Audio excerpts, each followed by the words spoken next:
नमस्कार, आप देख रहे हैं A1 न्यूज और मैं हूं आपके साथ साक्षी। आइए रुख करते हैं तमाम बड़ी खबरों की ओर। 14 अगस्त 2026 को हिंदू शिक्षा समिति के द्वारा संचालित देवी वरिष्ठ माध्यमिक विद्यालय 1 गांधीनगर दिल्ली में 80वां स्वतंत्रता दिवस समारोह देशभक्ति की भावना के साथ मनाया गया। कार्यक्रम की शुरुआत विद्यालय अध्यक्ष नरेश शर्मा और गांधीनगर भाजपा अध्यक्ष सचिन चौहान के नेतृत्व में तिरंगा यात्रा से हुई। यात्रा कपूर बस्ती, अशोक गली, नेहरू गली और महावीर चौक से गुजरी। छात्रों, शिक्षकों और अभिभावकों ने भारत माता की जय और वंदे मातरम के जयकारे लगाए। मुख्य अतिथि निर्मल जैन, अध्यक्ष अल्पसंख्यक आयोग दिल्ली सरकार।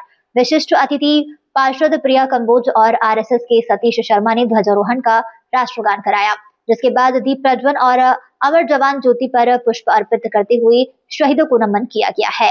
सभागार में छात्रों ने तिरंगा गीत पर नृत्य, देशभक्ति गीत, कविता और भाषण प्रस्तुत किए।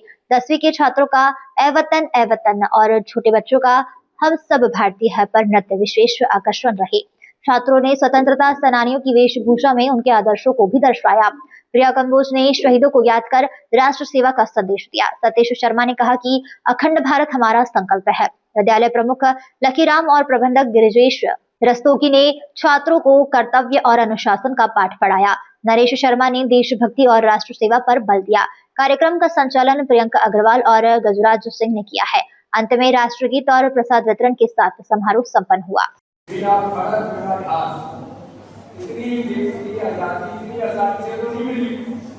फिर भी कुछ लोगों ने हमारी अगली पीढ़ी तक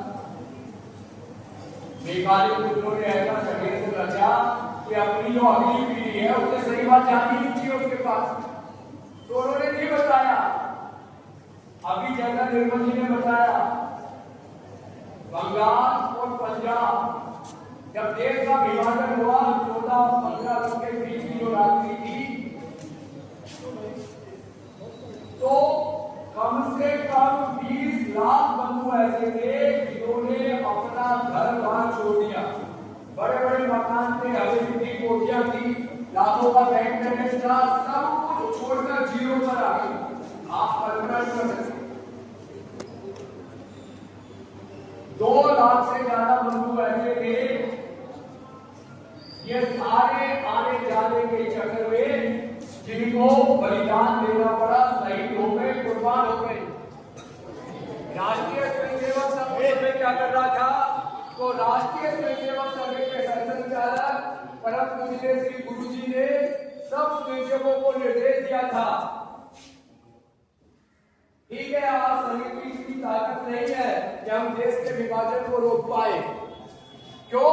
संघ के तत्कालीन नेतृत्व को विश्वास था 26 जनवरी 1930 से पहले जो कांग्रेस का राष्ट्रीय अधिवेशन हुआ था, उसमें रावी नदी के तट पर हाथ में रावी नदी का पानी लेकर अखंड भारत की कल्पना करने वाले पूजनीय महात्मा गांधी, मोतीलाल नेहरू, जवाहरलाल नेहरू, सरदार पटेल ने संकल्प लिया था देश का विभाजन हमारी लाशों में होगा, हमारे देश का कोई 2 टुकड़े नहीं कर सकता।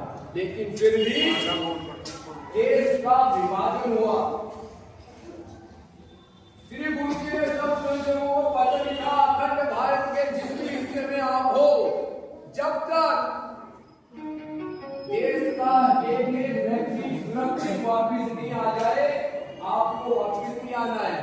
हजारों नहीं, लाखों स्वयंसेवक शहीद हुए, फिर भी हम गाना गा रहे हैं, देती हमें आजादी बिना खड़क बिना घाटी।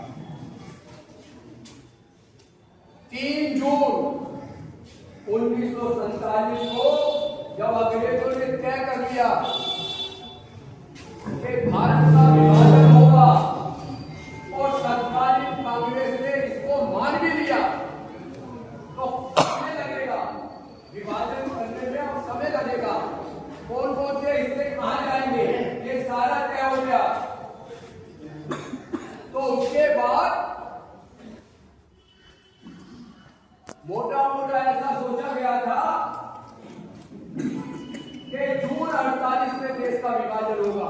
15 अगस्त 1947 नहीं सोचा हुआ था, लेकिन अंग्रेजों ने देखा देश के जो बुद्धिजीवी लोग हैं, कांग्रेस में भी जो तत्कालीन राष्ट्रीय मुख्य धारा के साथ जुड़े हुए हैं राष्ट्रीय स्वयंसेवक संघ के श्री गुरु जी और ऐसे देशभक्त मुस्लिम भाई जो नहीं चाहते थे भारत का विभाजन हो, वो लगातार इसके लिए प्रयास कर रहे थे और विदेश से सुभाष चंद्र बोस आजाद हिंद फौज की स्थापना कर चुके थे, वो भी अपनी सेना की तरफ भारत की तरफ बढ़ रहे थे। इसलिए 8 मास पहले 14 अगस्त की रात को उन्होंने विभाजन की और देशों को अलग अलग बांटने की योजना बनाई।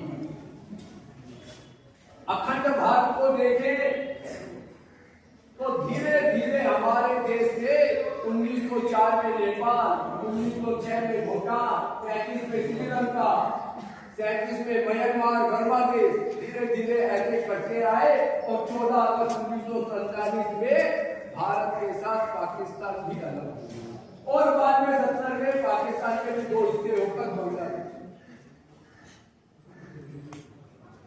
तो देश की आजादी की कीमत क्या रही? एक तरफ तो लाखों लोग शहीद हुए, एक तरफ लाखों लोग बेघर हुए। तो क्या दोबारा एक झंडे के नीचे हम नहीं आ सकते? अखंड भारत क्या कोई कल्पना रह जाएगी क्या? भारत के जो हिस्से अलग अलग हुए थे वो कभी दोबारा नहीं आएंगे क्या?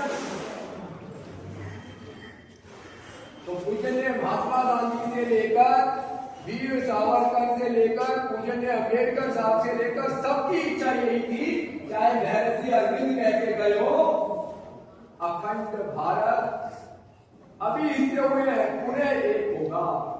आप थोड़ा इतिहास का अध्ययन करेंगे तो जर्मनी के 2 हिस्से हो गए। फिलहाल खबरों में इतना ही। तमाम खबरों के लिए बने रहिए हमारे साथ।